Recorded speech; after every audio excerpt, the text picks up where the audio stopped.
أظلنا شهر السلام، ضيف يزور بكل عام، فإذا أهل هلاله في الكون ينحسر الظلام. بسم الله الرحمن الرحيم. الحمد لله رب العالمين، والصلاة والسلام على رسول الله وعلى آله وأصحابه أجمعين. Louange à Allah subhanahu wa ta'ala, le Seigneur des mondes. Nous le louons, nous cherchons son assistance et son pardon. Nous réfugions auprès de lui contre les mauvaises actions que nous faisons et contre les maux de nos âmes. Celui qu'Allah guide, nul ne peut le garer, et celui qui l'égare, nul ne peut le guider. J'atteste que nul n'a droit à l'adoration sauf Allah subhanahu wa ta'ala, et j'atteste que Muhammad sallallahu alayhi wa sallam est son serviteur et messager. Chers auditeurs de la 5.4, je vous dis tous et toutes assalamu alaikum wa rahmatullahi wa barakatuh.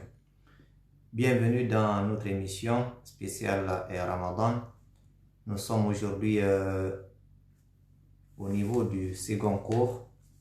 Je rappelle que la mise en onde est tenue ici à Conakry par Mamadou Sadou Diallo, à Kindia par Oumar Kondé, à Pita par Sila Abdoulaye et à Kouim par Tcherno Madjouba. Une fois encore, bienvenue dans cette émission. Nous sommes avec notre cher Muhammad ibn Abdul Wahhab à travers son document Al-Usul Thalatha wa Adillatuha, les trois sources et leurs preuves. Nous avions commencé le commentaire de ce document qui est très très intéressant comme vous l'avez su, et nous avions compris dans la première partie de ce document que le cheikh nous a dit il y a 4 choses qui sont obligatoires pour nous, c'est-à-dire qu'il nous incombe, il nous est obligatoire d'apprendre ces 4 choses, de les mettre en pratique. Et la première chose était la science, al-ilmu. Et cette science voulue par le cheikh ici, c'est le fait de connaître Allah subhanahu wa ta'ala, de connaître son prophète et de connaître cette religion à travers des preuves. Et le second point, c'était la mise en pratique de cette science que nous avons apprise. Et le troisième point, c'était d'appeler les gens vers ce que nous avons appris, vers cette religion. Et le quatrième point, c'était d'endurer, de patienter, de supporter les persécutions rencontrées, non seulement en apprenant, mais aussi en pratiquant, mais surtout lorsque nous appelons les gens vers ce que nous avons appris. Et nous allons continuer aujourd'hui, toujours. وقال البخاري رحمه الله تعالى باب العلم قبل القول والعمل. Et Bukhari, qu'Allah lui fasse miséricorde, a dit il dit chapitre la connaissance avant la parole et l'acte. والدليل قوله تعالى فاعلم أنه لا إله إلا الله واستغفر لذنبك فبدأ بالعلم قبل القول والعمل. Il dit, et la preuve réside dans la parole d'Allah, qui dit, sache donc qu'en vérité, il n'y a point de divinité digne d'adoration si ce n'est Allah, et implore le pardon pour ton péché. Allah a donc commencé par la science avant la parole et l'action. Et dans cette parole de Bukhari ici, nous comprenons par là que nous ne devons rien faire dans cette religion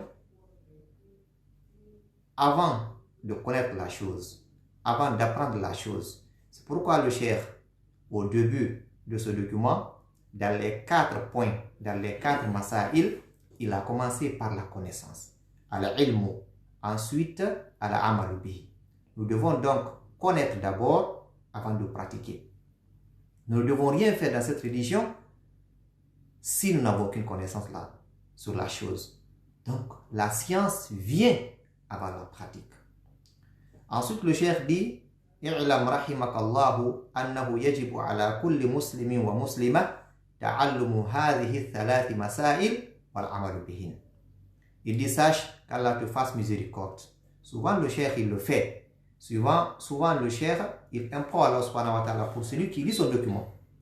Et ça fait partie des bons caractères de nos savants. Il dit sache qu'Allah te fasse miséricorde, qu'il est du devoir de tout musulman et musulmane d'apprendre 3 choses et de les mettre en pratique. Nous devons donc apprendre ces 3 choses et nous devons les mettre en pratique. Il dit al-oula anna Allah khalaqana wa razaqana wa lam yatrukna hamala. La première, c'est le fait qu'Allah nous a créés, qu'il nous a accordé subsistance et qu'il ne nous a pas laissé sans but, sans objectif. Nous sommes créés pour un objectif. Il dit bal arsala ilayna rasula faman ata'ahu dakhala al-jannah wa man asahu dakhala an-nar. Wa ad-dalilu qawluhu ta'ala inna arsalna ilaykum rasula shahidan alaykum kama arsalna ila fir'auna rasula fa'asa fir'aunu rasula fa'akhadnahu akhdan wabila. Il dit il nous a envoyé un prophète. C'est-à-dire Allah subhanahu wa ta'ala, il nous a créés. Il nous a accordé du rizq, de subsistance. Et il ne nous a pas laissé sans but, sans objectif. En effet, il nous a envoyé un prophète, qui est Muhammad sallallahu alayhi wa sallam. Quiconque lui obéit entrera au paradis. Et quiconque lui désobéit entrera en enfer. Et la preuve est cette parole d'Allah subhanahu wa ta'ala qui dit nous vous avons envoyé un messager pour être témoin contre vous, de même que nous avions envoyé un messager à Pharaon. Pharaon désobéit alors au messager, nous le saisîmes donc rudement. Et nous avons vu ici qu'Allah subhanahu wa ta'ala nous a envoyé le messager. Et ce messager est venu pourquoi? Pour qu'il soit suivi, pour qu'il soit obéi. Et celui qui obéit au messager va avoir le bonheur, qui est le paradis. Mais celui qui le désobéit va être comme Pharaon. Pharaon qui avait désobéi à Moussa. Donc, le fait de désobéir au messager est un danger, est très dangereux pour la personne. Raison pour laquelle nous devons tous accepter de suivre le prophète Muhammad sallallahu alayhi wa sallam. Il dit Athaniya anna Allah la yarda an yushraka ma'ahu ahadun fi ibadati.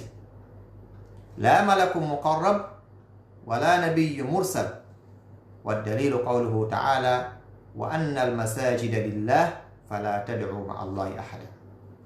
Le deuxième point que nous devons connaître ici et mettre en pratique, c'est le fait qu'Allah n'agrée pas qu'on lui associe qui que ce soit dans son adoration. Allah n'aime pas le shirk.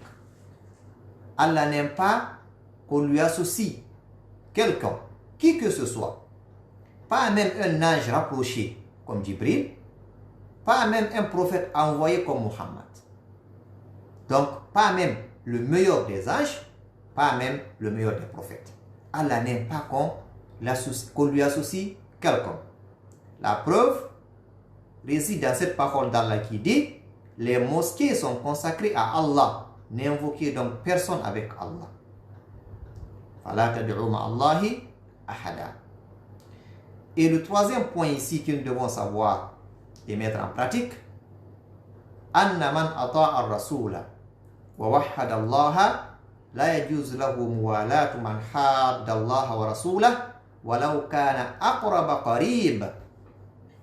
Wa ad-dalilu qawluhu ta'ala لا تجد قوما يؤمنون بالله واليوم الآخر يوادون من حاد الله ورسوله ولو كانوا آباءهم أو أبناءهم أو إخوانهم أو عشيرتهم أولئك كتب في قلوبهم الإيمان وأيدهم بروح منه ويدخلهم جنات تجري من تحتها الأنهار خالدين فيها رضي الله عنهم ورضوا عنه أولئك حزب الله ألا إن حزب الله. Le troisième point ici, chez le de la 5.4, c'est le fait de savoir que quiconque obéit au prophète.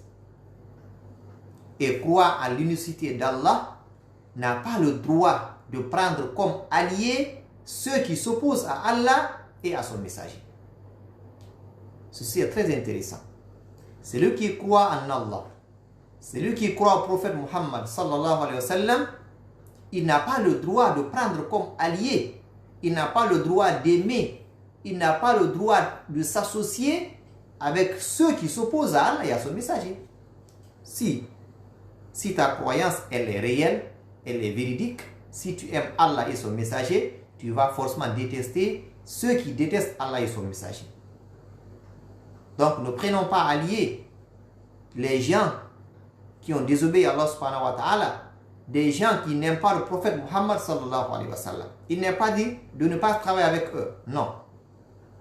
Mais ne pas les prendre comme alliés, ne pas les prendre comme amis, ne pas les prendre comme des bien-aimés. Et la preuve en est que Allah subhanahu wa ta'ala nous dit dans le Saint-Coran, dans la sourate Al-Mujadalah, il dit, tu ne trouveras pas, c'est très important, tu ne trouveras pas un peuple qui croit en Allah et au jour dernier prendre pour amis ceux qui s'opposent à Allah et à son messager, fussent-ils leur père, leur fils, leurs frères ou les gens de leur tribu. Il dit ceux-là sont ceux à qui il a écrit la foi dans le cœur et ceux qu'il a secourus. Il les fera entrer dans des jardins sous lesquels coulent les ruisseaux où ils demeureront éternellement. Allah les agrée et il agrée. Ceux-là sont le parti d'Allah. Ceux-là sont le parti d'Allah. Et le parti d'Allah est celui de ceux qui réussissent. Inna hizballahi humul muflihun. Et dans cette partie, nous allons tirer ici quelque chose de très intéressant. Comme je l'ai dit tantôt, il faudrait que qu'on croit en Allah, qu'on croit en son messager. Et après ceci, si cette croyance elle est vraie, si elle est sincère, nous devons donc détester, nous devons donc s'éloigner des gens qui ont détesté Allah, qui s'opposent à Allah et à son prophète sallallahu alayhi wa sallam. Ensuite, le cheikh nous dit wa'alam arshadakallahu li ta'ati anna al-hanifiyyata millata Ibrahim an ta'budallaha wahdah mukhlishan lahu ad-din wa bidhalika amara Allahu jami'an nasi wa khalaqahum laha kama qala ta'ala wa ma khalaqtul jinna wal insa illa liya'budun wa ma'na ya'budun yuwahhidun وأعظم ما أمر الله به التوحيد وهو إفراد الله بالعبادة وأعظم ما نهى عنه الشرك وهو دعوة غيره معه والدليل قوله تعالى واعبدوا الله ولا تشركوا به شيئا. Le chef nous dit ici, sache qu'Allah t'oriente vers son obéissance. C'est toujours des invocations qu'il fait pour le lecteur et pour celui qui écoute. Il dit, sache qu'Allah t'oriente vers son obéissance, que la Hanifiyya, la voie de Ibrahim, consiste à adorer Allah l'unique en lui vouant un culte sincère. Il dit c'est cela qu'Allah a imposé à toute l'humanité et c'est la raison pour laquelle il les a créés. Ou il l'a créé. Comme il a dit lui-même dans le Saint-Coran, il dit wa ma khalaqtul jinna wal insa illa liya'budun. Il dit je n'ai créé les djinns et les hommes que pour qu'ils m'adorent. Et le terme m'adore ici signifie pour qu'ils m'unifient, pour qu'ils me fassent un, donc unique. Et c'est Allah seul que nous devons adorer, et lui seul. Il dit en outre, la chose la plus importante qu'Allah a ordonné de réaliser est l'unicité, la tawhid. Il consiste à avouer une adoration exclusive à Allah subhanahu wa ta'ala. Donc c'est la chose la plus importante qu'Allah a ordonnée. C'est le fait de l'adorer lui seul. Lui seul. Et la chose la plus importante qu'Allah a interdite est le polythéisme, ashirk, qui consiste à adorer une autre divinité avec Allah subhanahu wa ta'ala. Et la preuve réside dans la parole d'Allah qui dit « Adorez Allah et ne lui donnez aucun associé ». Nous voyons ici dans cette partie que la chose la plus importante qu'Allah subhanahu wa ta'ala a ordonné, c'est At-Tawhid. Et nous devons commencer par At-Tawhid. Nous devons commencer par connaître qui est Allah subhanahu wa ta'ala. Quels sont ses noms? Quels sont ses attributs? Ceci est très intéressant. Et nous devons savoir que la chose la plus détestée par Allah subhanahu wa ta'ala, le plus grand péché, parmi tous les péchés, c'est le shirk. C'est l'association. C'est le polythéisme.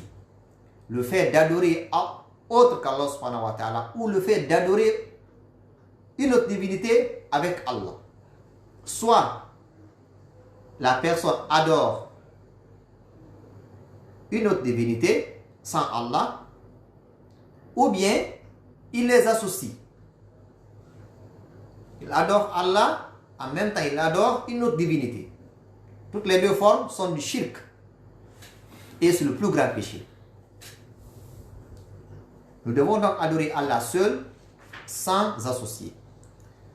Ensuite, le cheikh rahimahullah ta'ala il dit فإذا قيل لك ما الأصول الثلاثة التي يجب على الإنسان معرفتها فقل معرفة العبد ربه ودينه ونبيه محمدا صلى الله عليه وسلم. Nous allons rentrer dans le vif du sujet, les trois sources et leurs preuves.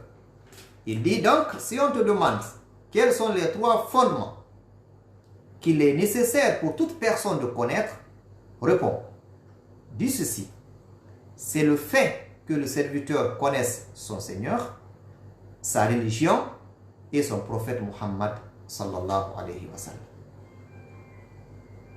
Ce sont les trois fondements. Quand on te demande quels sont les trois fondements qu'il est nécessaire pour toute personne de connaître, c'est la réponse. Les trois fondements sont la connaissance d'Allah. Il faut connaître Allah subhanahu wa ta'ala. Connaître Allah dans son existence, dans ses noms, dans ses attributs. Connaître cette religion. Connaître les obligations, les piliers. Ce qui est recommandé dans cette religion. Et ce qui est interdit dans cette religion, avec des preuves. Ensuite, connaître Muhammad sallallahu alayhi wa sallam, comment il a vécu, et quelles sont ses paroles, quel était son comportement avec sa famille, avec ses compagnons, avec même les mécréants, comment il a vécu avec la créature, avec les hommes, avec les animaux, avec les plantes, avec ses voisins, connaître comment le prophète sallam a vécu et quels étaient ses comportements, comment il se comportait, comment il a adoré Allah subhanahu wa ta'ala. Connaître ceci, ce sont les trois fondements. Et le cheikh nous dit rahimahullah, فَإِذَا قِيلَ لَكَ مَنْ رَبُّكَ. Le premier fondement. Il dit, si on te demande qui est ton Seigneur, فَقُلْ رَبِّيَ اللَّهُ الَّذِي رَبَّانِي وَرَبَّى جَمِيعَ الْعَالَمِينَ بِنِعَمِهِ وَهُوَ مَعْبُودِي لَيْسَ لِي مَعْبُودٌ سِوَاهُ وَالدَّلِيلُ قَوْلُهُ تَعَالَى الْحَمْدُ لِلَّهِ رَبِّ الْعَالَمِينَ وَكُلُّ مَا سِوَى اللَّهِ عَالَمٌ وَأَنَا وَاحِدٌ مِّن ذَلِكَ الْعَالَمِ.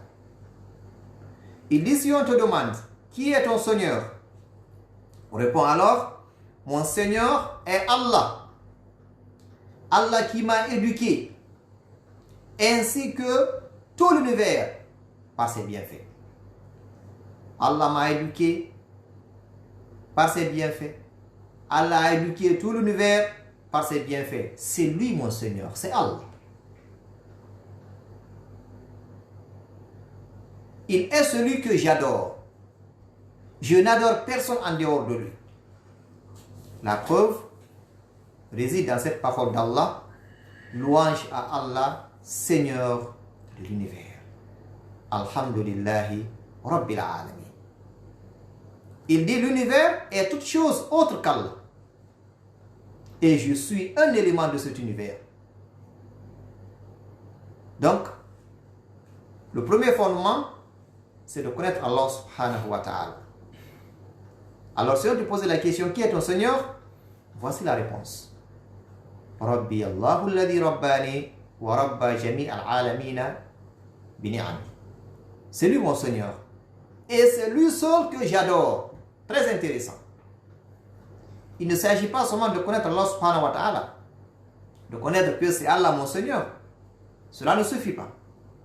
Il faut ensuite l'adorer. Lui seul. Lui vouer un culte exclusif. Très important. Et le cheikh nous dit فَإِذَا قِيلَ لَكَ بِمَا عَرَفْتَ رَبَّكَ بِمَا عَرَفْتَ رَبَّكَ. Et si on te demandait comment as-tu connu ton Seigneur, فَقُلْ بِآيَاتِهِ وَمَخْلُوقَاتِهِ وَمِنْ آيَاتِهِ اللَّيْلُ وَالنَّهَارُ وَالشَّمْسُ وَالْقَمَرُ وَمِنْ مَخْلُوقَاتِهِ السَّمَاوَاتُ السَّبْعُ وَالْأَرَاضُونَ السَّبْعُ وَمَنْ فِيهِنَّ وَمَا بَيْنَهُمَا. والدليل قوله تعالى ومن آياته الليل والنهار والشمس والقمر لا تسجدوا للشمس ولا للقمر واسجدوا لله الذي خلقهن إن كنتم إياه تعبدون. Donc si on te demandait comment as-tu su, comment peux-tu connaître ton Seigneur, est-ce que tu l'as vu? Non. La réponse, je connais mon Seigneur par ses signes et par ses créatures. Parmi ces signes, il y a la nuit et le jour. La nuit qui vient de partir. Nous sommes dans le jour. Qui a amené ce jour?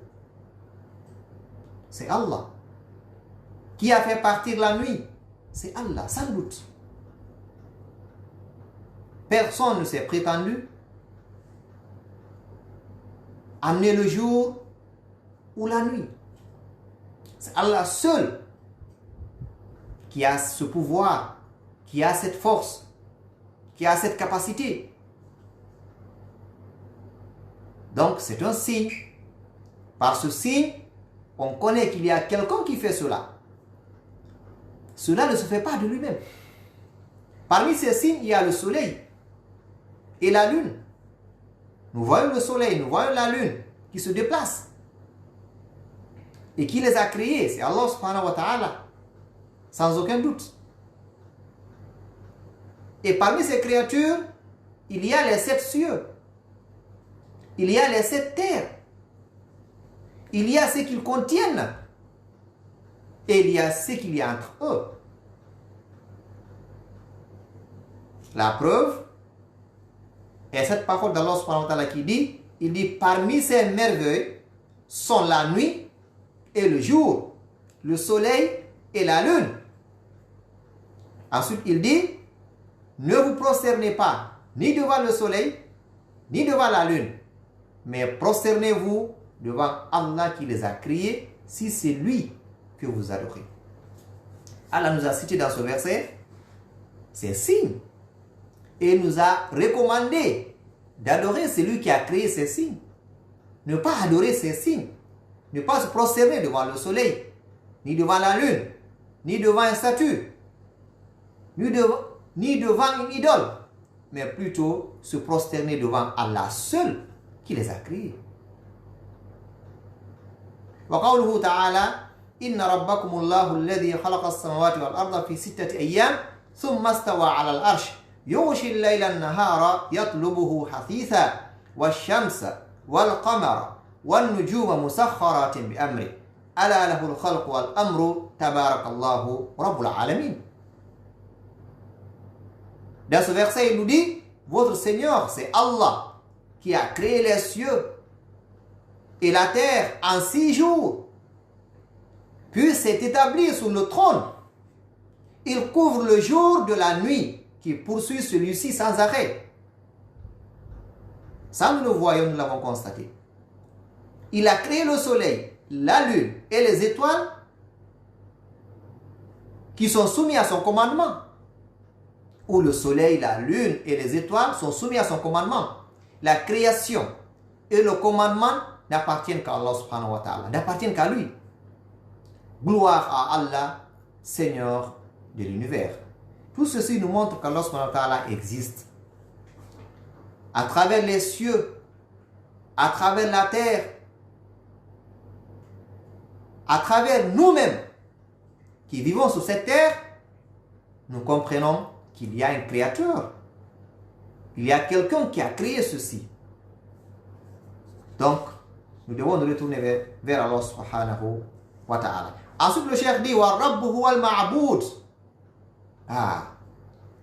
Le cheikh d'abord nous a fait comprendre, nous a parlé de cette création et de ce créateur. C'est Allah qui a créé. On n'a aucun doute là-dessus. C'est Allah seul qui a créé. Celui qui a créé, c'est lui qui doit être adoré. Wa rabbu huwa al-ma'bud. Wa dalilu qawluhu ta'ala ya ayyuhan nasu ubudu rabbakum alladhi khalaqakum والذين من قبلكم لعلكم تتقون الذي جعل لكم الأرض فراشا والسماء بناء وأنزل من السماء ماء فأخرج به من الثمرات رزقا لكم فلا تجعلوا لله أندادا وأنتم تعلمون. Ô homme, adorez votre Seigneur qui vous a créé. Qui vous a créé. Le Seigneur est celui qu'on adore. C'est lui qui a créé, c'est lui qui mérite l'adoration. Donc il dit, adorez votre Seigneur. Qui vous a créé? Vous et ceux qui vous ont précédés. Ainsi atteindrez-vous la piété. Il dit, c'est lui qui vous a fait la terre pour lui et le ciel pour toi, qui précipite la pluie du ciel et par elle fait pousser toutes sortes de fruits pour vous nourrir. Regardez, il nous explique pourquoi c'est lui qui a droit à l'adoration. Il dit, ne lui donnez donc pas d'ego, alors que vous le savez. Regardez, Allah il nous appelle vers lui. Il dit, adorez Allah. Allah qui vous a créé. Pourquoi on l'adore? C'est lui qui nous a créés. Et c'est lui qui a créé cette terre pour nous. Il a créé cette terre pour nous et l'a fait pour nous comme un lit. Ensuite, le ciel comme un toit. Ensuite, il a fait descendre la pluie à travers laquelle il fait pousser toutes sortes de nourriture. Il dit pour vous nourrir. Rizqan lakum, pas pour lui. Regardez pourquoi. C'est Allah subhanahu wa ta'ala qui mérite cette adoration. Ensuite, il dit Fala taj'alu lillahi andada. Ne lui donnez donc pas d'ego, pas d'associé, alors que vous le savez. قال ابن كثير رحمه الله تعالى الخالق لهذه الأشياء هو المستحق للعبادة. Ce grand savant, il a commenté ce verset, il dit celui qui a créé ces choses est le seul digne d'adoration. N'est-ce pas? Oui, nous sommes d'accord. Celui qui a créé toutes ces choses est le seul digne d'adoration. Ensuite, le cheikh, il va ici nous citer quelques types d'adoration. Il dit wa anwa'ul ibadati allati amara Allah biha mithlu al-islam wal iman wal ihsan wa minhu ad-du'a wal khawfu wal raja'u wat tawakkul wal raghba wal rahba wal khushu'u wal khashya والإنابة والاستعانة والاستعادة والاستغاثة والذبح والنذر وغير ذلك من أنواع العبادة التي أمر الله بها كلها لله تعالى كلها لله تعالى. Allah Akbar. Ensuite le cheikh nous dit ici, quant aux différentes formes d'adoration, nous avons l'islam qui est la soumission, nous avons al-iman, la foi, al-ihsan, la bienfaisance, ainsi que l'adoration qu'on appelle ad-dua, c'est-à-dire l'invocation. Ensuite, il y a la peur, al-khawf. Il y a l'espoir, al-raja. Il y a la confiance, al-tawakkul. Il y a le désir, al-raghba. Il y a l'effroi, al-rahba. Il y a l'humilité, al-khushu'. La crainte, al-khashya. Le retour vers Allah, al-inaba. La demande d'aide, al-isti'ana. La protection, al-isti'ada. Le secours, al-istighatha. Le sacrifice, al-dhabhu. Le serment, al-nadru. Il dit wa ghayru dhalik. Et d'autres adorations qu'Allah a ordonné d'accomplir et qui sont toutes pour Allah. Il a donc commencé à citer ici les adorations. Nous devons savoir, ce sont quelques types, quelques exemples qu'il a donnés. C'est quoi l'adoration? Plusieurs définitions ont été données à ce mot, à ce terme, à l'ibada. Mais comme l'ont dit les savants, la définition la plus complète est celle donnée par Cheikh l'Islam, qui a dit Al-ibada ismun jami'un li kulli ma yuhibbuhu Allah min al-aqwali wal-a'mali al-zahirati wal-batin. Ta'rif, jami' wa mani'. Une définition complète. Il dit que l'adoration, c'est un nom qui englobe, qui regroupe tout ce qu'Allah subhanahu wa ta'ala aime, parmi les paroles, parmi les actes, externes et internes. Donc, c'est quoi l'adoration? C'est toute action qu'Allah subhanahu wa ta'ala a aimée. L'a ordonné. Que ce acte soit externe ou interne, c'est-à-dire fait par les membres ou fait par le cœur, si l'action est aimée par Allah subhanahu wa ta'ala, il est appelé adoration. Ismun jami'un li kulli ma yuhibbu Allah min al-aqwali wal a'mal. Et le cheikh, il nous a cité ici quelques adorations, et ce sont ces adorations, qu'il va essayer d'expliciter. Mais avant ça, il dit وَالدَّلِيلُ قَوْلُهُ تَعَالَى وَأَنَّ الْمَسَاجِدَ لِلَّهِ فَلَا تَدْعُوا مَعَ اللَّهِ أَحَدًا فَمَنْ صَرَفَ مِنْهَا شَيْئًا لِغَيْرِ اللَّهِ فَهُوَ مُشْرِكٌ كَافِرٌ. Il dit la preuve réside dans la parole d'Allah qui dit les mosquées sont consacrées à Allah et n'invoquez donc personne avec Allah. Ça, c'est la preuve de cette parole qui dit kulluha lillahi ta'ala. Kulluha lillahi ta'ala. Donc, on ne doit pas faire ces adorations pour autre qu'Allah subhanahu wa ta'ala, et toutes ces formes d'adoration viendront inshallah avec des détails.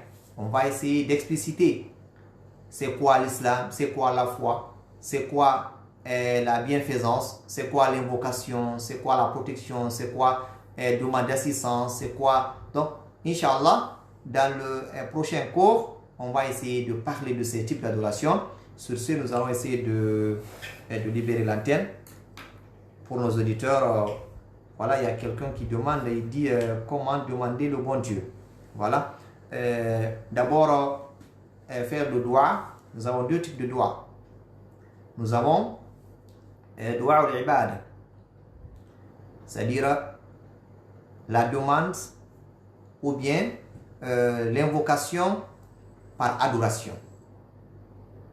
Le fait de glorifier Allah subhanahu wa ta'ala, Le fait de dire Alhamdulillah Rabbil Alamin, c'est de l'invocation. Mais là, c'est par glorification. Le fait de prier, de jeûner, le fait de lire le Coran, ce sont des invocations que nous faisons. Parce que derrière, nous voulons la satisfaction d'Allah subhanahu wa ta'ala. Nous voulons qu'Allah soit satisfait de nous. Donc, c'est une invocation. Mais en forme d'adoration. Il y a dua al-mas'ala. Le fait de lever les mains et de dire Allah accorde-moi. Et là, il faut d'abord, pour faire le doigt, il faut d'abord glorifier Allah subhanahu wa ta'ala. Athana. Deuxièmement, il faut prier sur son prophète Muhammad sallallahu alayhi wa sallam et demander à Allah subhanahu wa ta'ala ce qui est licite, ce qui est bon pour toi. Et tu peux lever les mains aussi, ceci est recommandé dans cette invocation. Mais après tout, il faut se nourrir, il faut se vêtir, il faut utiliser ce qui est licite dans tes boissons, dans tes manger et dans tes habits. Ceci est très intéressant. Si la personne se nourrit du haram, se vêtit du haram, boit du haram, son invocation ne va pas être exaucée par Allah subhanahu wa ta'ala. On a des preuves à travers des paroles du messager de la sallallahu alayhi wa sallam. Donc vous nous appelez à travers nos 3 numéros, vous demandez surtout, soyez dans le cours, nous commentons ce livre, les 3 fondements et leurs preuves, donc que vos questions soient consacrées sur ce cours et surtout ne sortez pas, ceci est très important. Donc s'il y a des choses non comprises sur ce que nous avons expliqué, vous avez la parole 623 62 62 63 655 55 10 55 ou le 669 88 46 46. Je vous rappelle. Salam alaikum. Votre nom, vous nous appelez d'où? Il est parti. Voilà. Donc, revenez. 623 62 62 63. Salam alaikum. Vous allez bien? Oui, très bien. Votre nom, vous nous appelez d'où? Allô? Nam. Vous allez bien? Oui, très bien. Vous? Ouais. Je voudrais demander le livre là, comment on l'appelle en français? Les 3 fondements et leurs preuves. Ah, les 3 fondements? Et leurs preuves. Ok. Merci. Merci beaucoup. 623 62 62 63. Nam. Salam alaikum. Votre nom, vous nous appelez d'où? Éteignez la radio s'il vous plaît, Elage. D'accord. Allez-y. Oui. Oui, allez-y. Salam alaikum. Wa alaykoum salam, allez-y, nous vous écoutons. Oh, c'est Delo là. Non, Elage, allez-y. Allez-y. Je voulais demander. Mhm. Comment demander à Allah? Voilà, je pense qu'on a répondu à cette question. Hein. Vous dites? Je pense qu'on a répondu, d'accord. Je disais... Oui. Allô, vous êtes là? Voilà, elle est partie. Donc, cette question, elle a été répondue. Il faudrait d'abord louer Allah subhanahu wa ta'ala, prier sur son prophète et demander ce que vous voulez. Mais j'avais dit qu'il faudrait d'abord que votre nourriture, votre boisson, vos vêtements soient licites. Ceci est très important. Quand on consomme du haram, on boit du haram, on porte du haram, ce serait très compliqué pour que l'invocation soit exaucée. Assalamu alaikum. Votre nom, vous nous appelez d'où? C'est Moustapha de Tiwandra. Non, allez-y, Moustapha. Alors, Oui, non, nous sommes à l'écoute. voilà, je dis c'est juste pour vous remercier de nous avoir choisi ce document comme référentiel.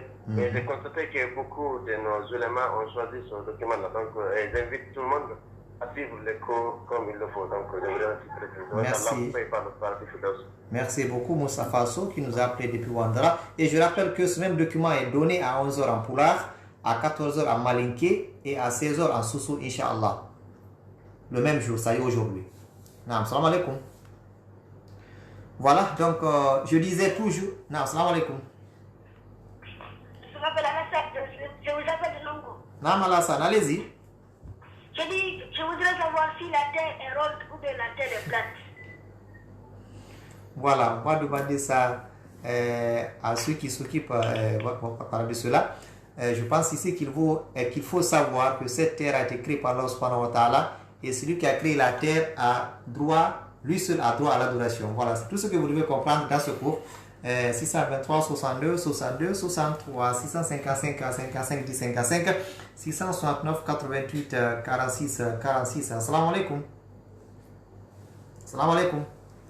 Il est parti, voilà. 623 62 62 63 655 55 10 55 669 88 46 deux fois. Alors, bonsoir. Allô? Assalamu alaikum. Vous êtes bien? Oui, très bien, vous. Bonjour, camarade. Non, monsieur Kamara, allez-y. Oui, allez-y, monsieur Kamara. Oui. On a du mal. Bon, monsieur Kamara, on a du mal à vous entendre. Ok, on prend notre auditeur. Allô? Wa alaykoum salam wa rahmatullah. Votre nom, vous nous appelez d'où? Non, Bali, allez-y. Allô? Oui, allez-y, allez-y, nous sommes à l'écoute. Le troisième fondement, c'est quoi? Allô? Voilà, je pense qu'il demandait le troisième fondement. Voilà, nous avons trois fondements. Nous avons la connaissance d'Allah. Et le second, c'est la connaissance de sa religion. Et le troisième, c'est la connaissance du prophète Muhammad sallallahu alayhi wa sallam. Naam, salam alaikum. Votre nom, vous nous appelez d'où? Oui, allez-y, Djibril. Oui, très bien. Et vous? Moi, je demande comment les sacrifices aussi. Ça aussi, c'est quel part envers les musulmans, quoi. Quoi? Manger? Les sacrifices, ça c'est quelle part envers les musulmans. Quel type de sacrifice? Bon, le manger, quoi. Le manger, les gens invitent les gens à les donner les sacrifices. Ça aussi, c'est... qu'est-ce qu'on dit pour ça? Ça que je vais savoir, quoi. D'accord. Si le manger est licite... Vous avez cité le manger des musulmans, ça aussi. Ah, d'accord. Ah, d'accord. Le fait de manger de l'illicite. Manger du sacrifice n'est pas interdit, sauf si le sacrifice, c'est que, bon, c'est une nourriture qui n'est pas, c'est-à-dire qui n'est pas recommandée par l'islam. Lorsque quelqu'un vous donne un manger, si le manger lui-même n'est pas licite, comme de la bière par exemple, voilà. Mais lorsqu'on vous donne un sacrifice, si c'est licite, là il vous est permis de manger le sacrifice. Donc cela n'est pas interdit. Naam, salam alaikum. Allô? Naam, salam alaikum. Wa alaikum salam. Votre nom, vous nous appelez d'où? Je m'appelle Kevin Thomas, je viens de Kakoussa. Naam, Djibril, allez-y, bienvenue. Ok. Quand quelqu'un achète, par exemple, quand un ami achète des habits pour porter, quand vous priez avec les habits, là, la prière sera acceptée sur Dieu. Quand quelqu'un... Un ami t'achète des habits avant le mois de carême, si le mois de carême est arrivé, si vous priez avec les habits, la prière sera acceptée sur Dieu. Qu'est-ce que vous appelez ami? Allô? Qu'est-ce que vous appelez ami? Des amis de l'école. Voilà. Là, je ne vois pas pourquoi c'est pas... pourquoi on ne prie pas avec ses habits. Bon, je ne sais pas que c'est derrière. Mais si l'habit couvre toute la nudité, les savants disent que la prière, elle est valable. La prière est valable lorsque l'habit que vous portez couvre toute la nudité, c'est-à-dire toutes les parties recommandées par l'islam. Voilà. 623 62 62 63. Naam, salam alaikum. Salam alaikum. Il est parti. On prend le tout dernier auditeur. Naam, salam alaikum. Allô? Oui, assalamu alaikum. Wa alaikum salam. Bienvenue. Votre nom, vous nous appelez d'où? C'est Bari Amadou, je vous appelle de Nombo. Monsieur Bari, allez-y. Voilà, concernant la question que le monsieur là vient de poser, quand il dit l'ami, ça veut dire c'est la copinage quoi. Quand la copine de quelqu'un les achète les habits avant le carême, si vous pouvez porter les habits là pour la pièce. C'est qui le monsieur là a demandé. Ok, voilà. Bon, je n'avais pas bien compris et cette question, on va réserver ça pour le fatwa de vendredi. Donc, vous revenez dans fatwa de vendredi dans les trois langues. On va vous répondre à cette question. Elle est très pertinente. On prend le tout dernier alors. Hein? Voilà, ma salut. Non, voilà. Sur ce, on va marquer la pause finale de cette émission. Et je rappelle que la technique a été assurée ici à Conakry par Omar Salou Diallo, à Kindia par Kondé Omar Apita, par Abdoulaye Silla et Apoim Pacheno Maluba. Ici au micro, votre frère Diam Abdou Karima. Et je rappelle que du côté du Facebook, il y avait aussi notre cher, un autre bas, voilà. Là donc, c'est Omar Bayloba qui a géré notre page Facebook. Qu'Allah nous bénisse tous, qu'Allah nous accorde le paradis, qu'il exauce nos jeunes, qu'il nous accorde la porte qu'on appelle Ar-Rayyan, une porte qui est réservée pour les jeunes. Wa akhiru da'wana alhamdulillahi rabbil alamin.